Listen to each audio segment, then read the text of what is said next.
Doença de Chagas e leishmaniose. Apesar de muito diferentes nos sintomas, ambas são transmitidas por insetos vetores. 420 milhões de pessoas estão suscetíveis a essas infecções em todo o mundo. Ambas afetam as regiões mais pobres do planeta e são consideradas doenças tropicais negligenciadas.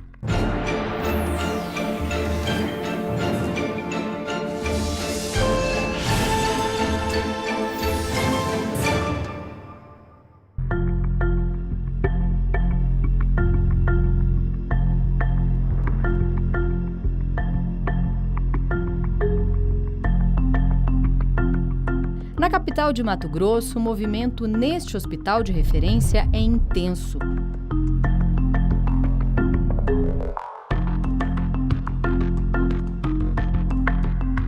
É aqui que pacientes de todo o estado buscam atendimento para uma doença endêmica na região, a leishmaniose.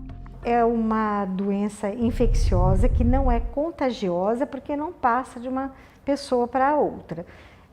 E é uma doença que pode acometer a pele, as mucosas, e num outro tipo de leishmaniose pode acometer órgãos internos. Então existe a leishmaniose chamada tegumentar, que é essa que pode dar lesões na pele e que pode dar também lesões nas mucosas. E tem a leishmaniose visceral, que acomete vísceras, órgãos internos. Causada pelo protozoário Leishmania, a doença é transmitida pela picada da fêmea de um inseto, popularmente conhecido como mosquito palha, tatuquira ou birigui. Na leishmaniose visceral ou calazar, o cachorro é o hospedeiro do protozoário. Já na leishmaniose tegumentar ou cutânea, que atinge mucosa e pele, são os animais silvestres os principais reservatórios. O mosquito pica um animal contaminado e depois pica o ser humano, transmitindo a leishmaniose. O Hospital Universitário Júlio Miller é considerado referência no tratamento de doenças tropicais negligenciadas. São pacientes que vêm de diversos municípios do estado do Mato Grosso, do sul do Pará e de Rondônia. Todas as semanas, cerca de 100 pessoas com leishmaniose e hanseníase passam por aqui. Foi aqui que encontramos a Sidneia. Faz quanto tempo surgiu essa lesão na sua pele? Tem uns 3 meses. E ela começou pequenininha? Pequenininha, feridinha. Isso é ferida normal. E por que assim, demorou 3 meses para você? Porque eu achei que fosse só uma ferida, né? Daí foi abrindo, aí o médico pediu o exame, aí gostou, né, que era leste. Grávida de 6 meses, ela mora em Terra Nova do Norte, a mais de 600 quilômetros de Cuiabá. Por causa da gestação, foi encaminhada para o hospital de referência. Pelo fato dela estar grávida, então aí foi entrado em contato com a gente se a gente poderia atendê-la, porque aí você muda a indicação do tratamento e o tratamento que é feito não dá para fazer em unidade básica de saúde e tal, precisa de uma outra estrutura. E aí o tratamento, ele continua sendo, como que ele é feito? Ele é via oral, Não. No caso da... Nós não temos nenhum via oral que se aplique para a gestante, então ele continua sendo aquele sistêmico, aquele parenteral, que é dado com o soro, injeção. E aí quando te veio o diagnóstico, o que veio na tua cabeça? Foi tranquilo? Você já tinha mais ou menos informação? Bem tranquilo. O medo só, nem diz outra, de morrer, o resto. Não. O tratamento é feito com medicamentos disponibilizados pelo Ministério da Saúde, distribuídos para os estados e para os municípios. O tratamento pressupõe um acompanhamento, então você identificar a situação de saúde daquele indivíduo antes de iniciar o tratamento e depois acompanhar. E esse tratamento é feito com medicamentos de uso injetável, parenteral e por períodos relativamente prolongados, se você considerar tanto o comparecimento dele diário a um serviço, quanto quando de uma internação, porque é um tempo longo até para se internar.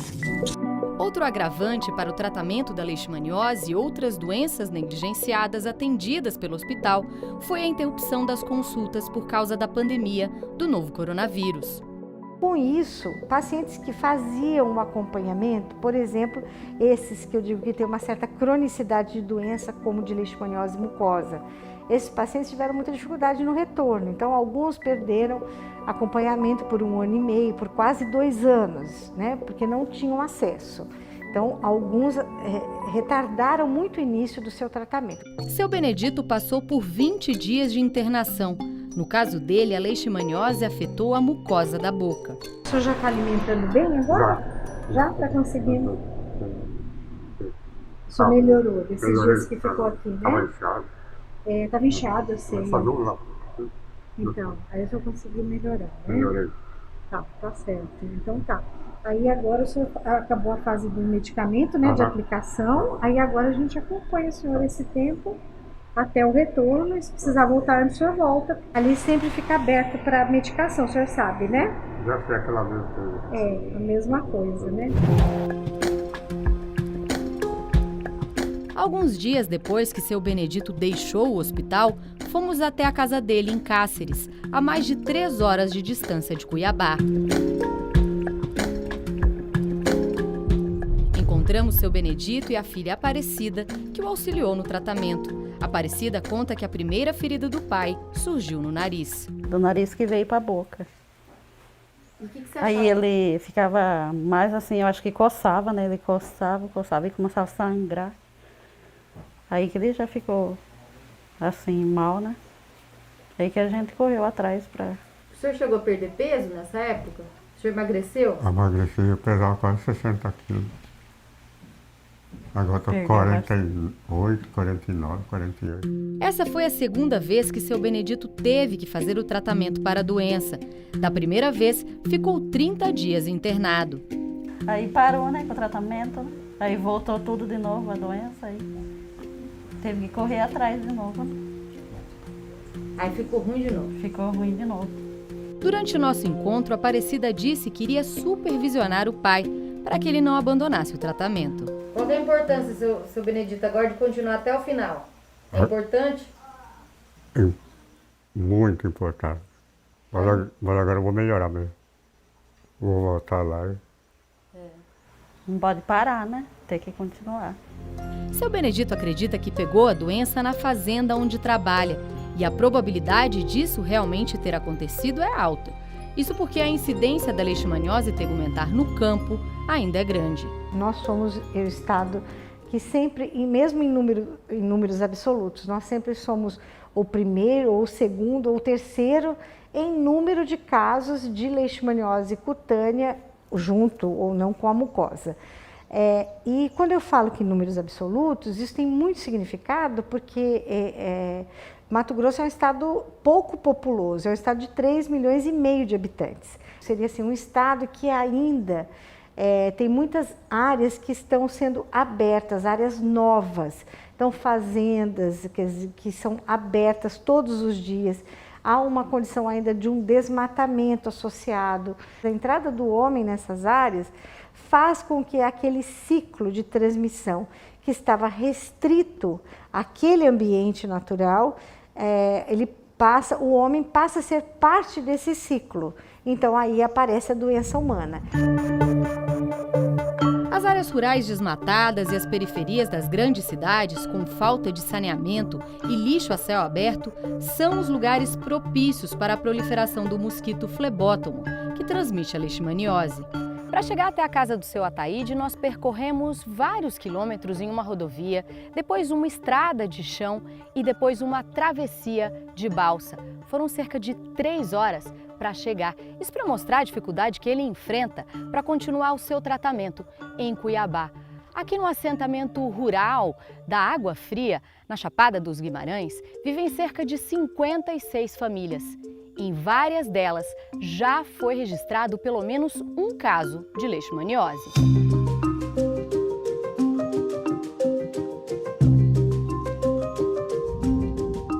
Na pequena propriedade rural, seu Ataíde vive com a esposa Albinda. Há quase 20 anos vieram os primeiros sintomas. Eu comecei a sentir assim, eu não sabia, eu fui sentindo assim, devido perdendo peso, né? E começou assim, coçando meu nariz aqui.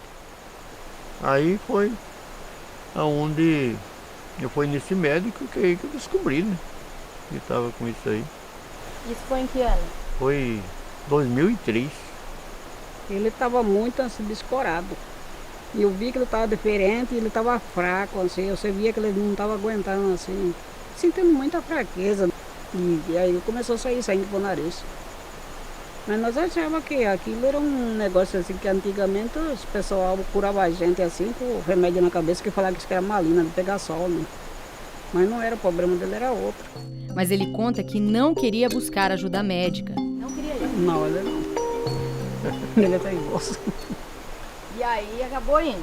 E aí empurrei ele lá para ele fazer a consulta, que se eu não fizesse assim, ele não ia consultar, não. Já tinha ouvido falar de leishmaniose? O senhor conhecia gente que tinha leishmaniose? E meu pai teve, ele ainda era meio novo, né? Ele teve uma ferida também assim na perna. Mas o senhor disse que também aqui em volta tem bastante gente com leishmaniose. Tem, aqui se eu for, se nós tivéssemos marcado assim para mim chamar as pessoas que já tá bom e que tem doente, nós ia fazer uma moda cuiabano fala um bocado de gente aqui. Apesar do diagnóstico, seu Ataíde não terminou o tratamento. Ele não tinha médico. Porque ele estava tratando aqui na Chapada. Ele não tinha ido para Cuiabá ainda. Em 2017, vieram novos sintomas. Em 2019, ele foi para o Hospital de Referência Júlio Miller, em Cuiabá. Ele conta que a pandemia do novo coronavírus fez com que ele desistisse de procurar novamente o médico. Era julho, não sei se era 13 ou 14 de julho de 2019, que eu fiz os exames, levei, mostrei, aí falou, ó, nós vamos pedir o medicamento para você, assim que chegar, nós te liga, você vem. Combinado, tá combinado.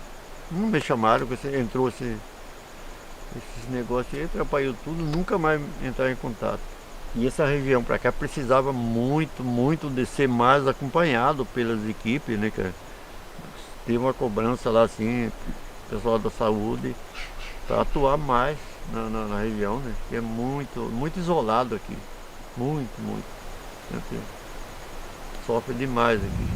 A negligência está que esse mercado que é da indústria farmacêutica ou daquele que vai buscar soluções para diagnóstico e para tratamento, sempre é um mercado que não tem interesse em desenvolver tanto insumos para diagnóstico como possibilidade de tratamento para essa doença. Então essa doença é uma doença que não desperta o interesse da grande indústria, né? Então, porque ela não vai reverter num lucro. São doenças que acometem populações muito empobrecidas, né? Populações negligenciadas.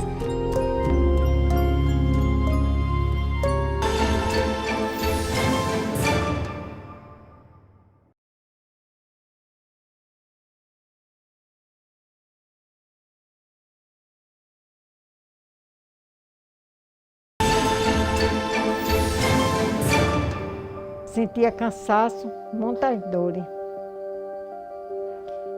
E era falta de sono, agoniada com a cabeça. Dona Severina não sabia, mas aqueles eram os sintomas da doença de Chagas. Que os médicos cuidavam de mim como fosse outras coisas.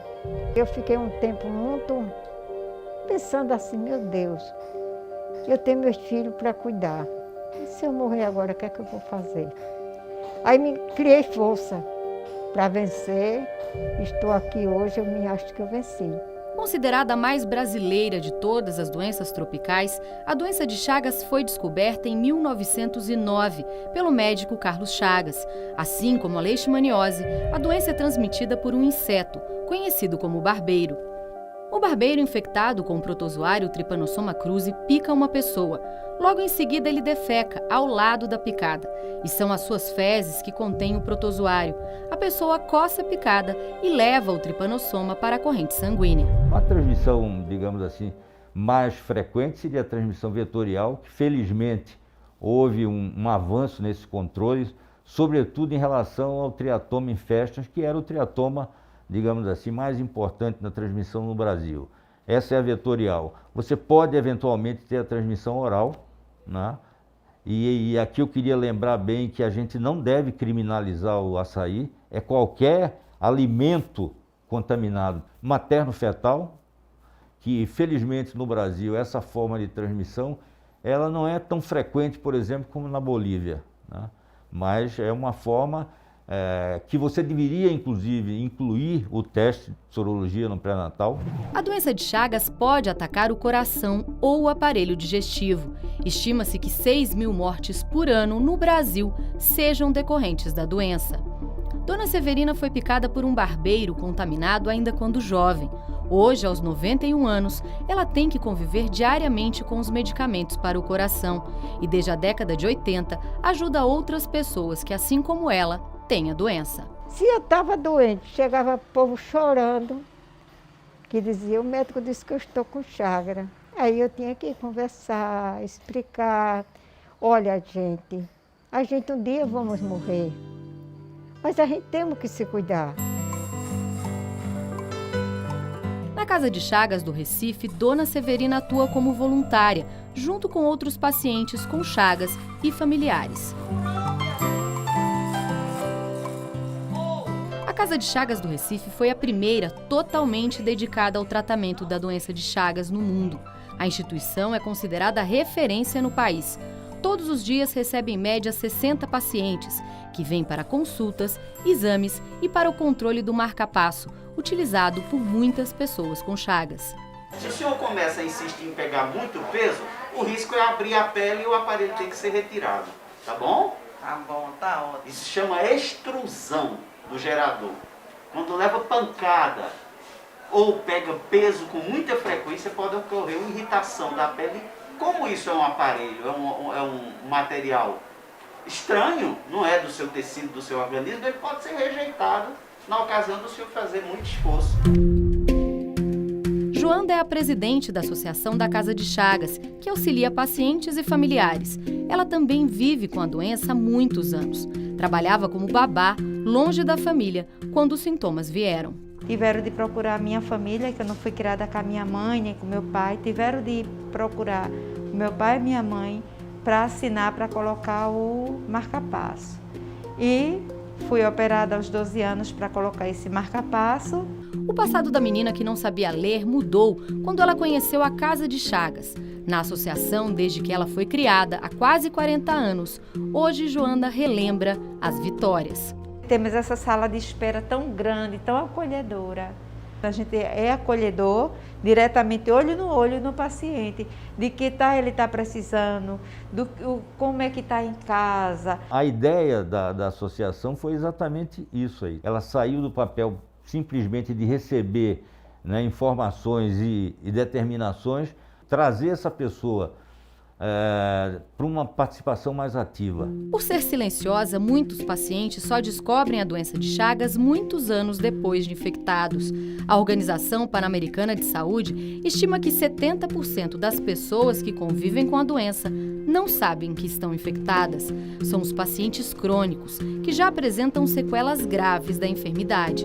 Aqui no ambulatório são atualmente 850 pacientes cadastrados, e a gente vê claramente que a doença predomina nas classes menos favorecidas, e isso é algo também que dificulta o tratamento. Essas pessoas às vezes não têm acesso. E foram essas doenças, as negligenciadas, que sofreram muito com a pandemia do novo coronavírus. A Casa de Chagas não fechou, mas chegou a atender menos da metade dos pacientes que costumava atender diariamente. Independente da pandemia, esse acesso ainda é difícil, né? Então, se você já tem no mundo, vamos colocar aqui, normal, entre aspas, um acesso difícil, você imagine na pandemia. E, sobretudo, aqui entre nós, muitos pacientes nossos dependem do TFD, tratamento fora do domicílio. E esse impacto nas prefeituras da pandemia também foi muito grande. Segundo a Organização Pan-Americana de Saúde, a OPAS, de 6 a 8 milhões de pessoas têm doença de Chagas nas Américas. No Brasil, estima-se que seria de 1 milhão a 5 milhões de pessoas. Em 2020, foram registrados 146 casos de doença de Chagas aguda no país. 6% deles eram mulheres grávidas. Os primeiros meses da infecção é quando a doença de Chagas é considerada aguda. Em grande parte dos pacientes, esse período passa despercebido. Mas quando a forma de contaminação é via oral, a carga de parasitas é alta e gera sintomas, o que aconteceu com Fabíola. Eu fui com um grupo de mais ou menos 40 pessoas para o município de Ibimirim, no interior do estado de Pernambuco. Nós fomos com o objetivo de passar o período da Páscoa fazendo um trabalho social e evangelístico e ficamos alojados numa escola. Então, a alimentação ela se deu com um cardápio onde todos comeram a mesma coisa.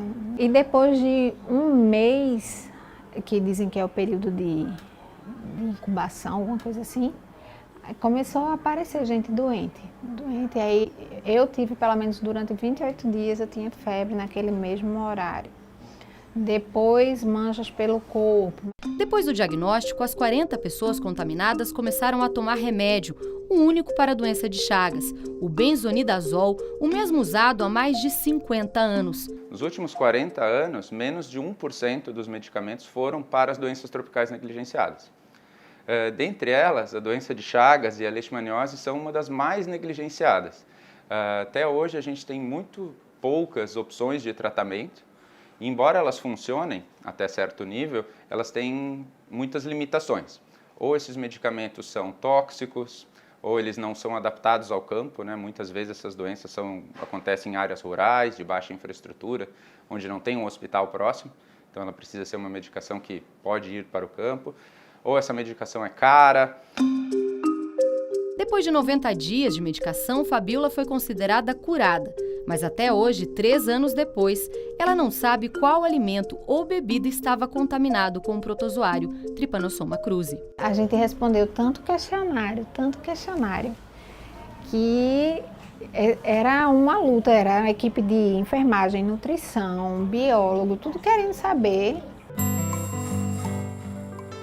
Além da falta de uma nova medicação para a doença, só recentemente foi estabelecido o dia 14 de abril como o Dia Mundial da Doença de Chagas. Em 2018, foi publicado o Protocolo Clínico e Diretrizes Terapêuticas, o PCDT, para Chagas, que estabelece condutas de diagnóstico, tratamento e rastreamento. Garantir o teste, garantir a testagem a todos aqueles que têm algum nível de condição de poderem ter tido contato com aquele parasita ao longo da sua vida é uma política importante. Isso está previsto no PCDT de Chagas, por exemplo. Agora, ainda não foi implantado plenamente. E os próprios profissionais de saúde não o conhecem adequadamente. Então, isso faz parte dessa luta.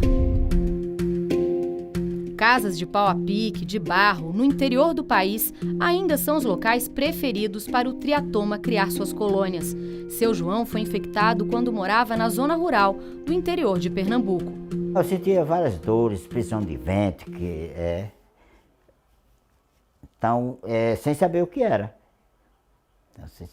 era. Entalo, que ainda hoje eu sinto entalo também, que pode ser provocado pela chaga, que é no esôfago. Por já estar com o coração muito comprometido, seu João teve que colocar um marca-passo. A cirurgia foi de emergência. Foi na consulta de acompanhamento do marca-passo que seu João conheceu Dona Gilza. Ela, apesar de não ter doença de Chagas, tem insuficiência cardíaca e também frequenta a casa de Chagas. Aos 39 anos, eu também fui socorrida. Foi quando foi descoberto que meu ventrículo esquerdo é dilatado. Meu coração é inchado. E o meu caso, graças a Deus, eu fiquei boa. Mas, na época, o médico só me deu 6 meses de vida. Ou eu progredia, ou então eu ia entrar numa fila de transplante. Mas, graças a Deus, não foi preciso. Com a medicação, com acompanhamento, ele estacionou. Os dois não imaginavam que aquele encontro, 12 anos atrás, mudaria a vida deles. Desde que eu vi ela, que eu já comecei a gostar dela. Olhei assim pro olho dela, o cabelo bem sentadinho, fiquei mesmo assim. Eles trocaram telefones, mas seu João, que morava no interior de Pernambuco, demorou meses para ligar. Na conversa veio o namoro, à distância. Mas Gilza comunicou ao namorado. Queria casar. João tinha medo. Mas ela, decidida, fez com que o casamento saísse. Eu sou muito indeciso. Quando eu disse, Quando eu dizia a ela que eu não queria, não sei por que eu dizia. Eu falava uma coisa e o coração dizia outra. Aí quando eu disse que estava apaixonado por ele, eu disse, cuidado nessa palavra, nessa frase, amor. Porque o amor é uma coisa muito séria. Eu disse, eu nunca amei uma pessoa, fui casada, mas não era um amor como eu sinto por você. É uma coisa que vem de dentro, assim, flui de dentro. É uma coisa que eu não sei explicar o que é. Não sei explicar. E eu dizia a ele, quando eu estava aqui, muitas vezes que dava assim, 6 horas da noite, aí na rádio aqui sempre toca a música Ave Maria do sertanejo. Me dava uma vontade tão grande de chorar, me dava uma tristeza tão grande, que se eu acreditasse na vida após morte, eu dizia que ele era o meu outro lado. Ele se declarava assim, era 2 adolescentes num corpo de 2 pessoas já de idade. É necessário que a gente entenda que essa é uma doença nossa. E não acabou. Alguém já me perguntou, e isso existe ainda? Médico, veja. Então, existe. Infelizmente, eu não posso falar da doença de Chagas no passado ainda. É. Eu tenho que falar, infelizmente, no presente. A doença existe. Infelizmente, muitas vezes ela não está sendo diagnosticada, mas ela existe. Eu gosto de ajudar e eu me sinto bem quando eu faço qualquer coisa para uma pessoa. Aí eu me acho que eu estou fazendo aquilo ali para o meu bem, não para o seu bem. Porque se eu me sinto feliz, eu vou melhorar cada dia mais.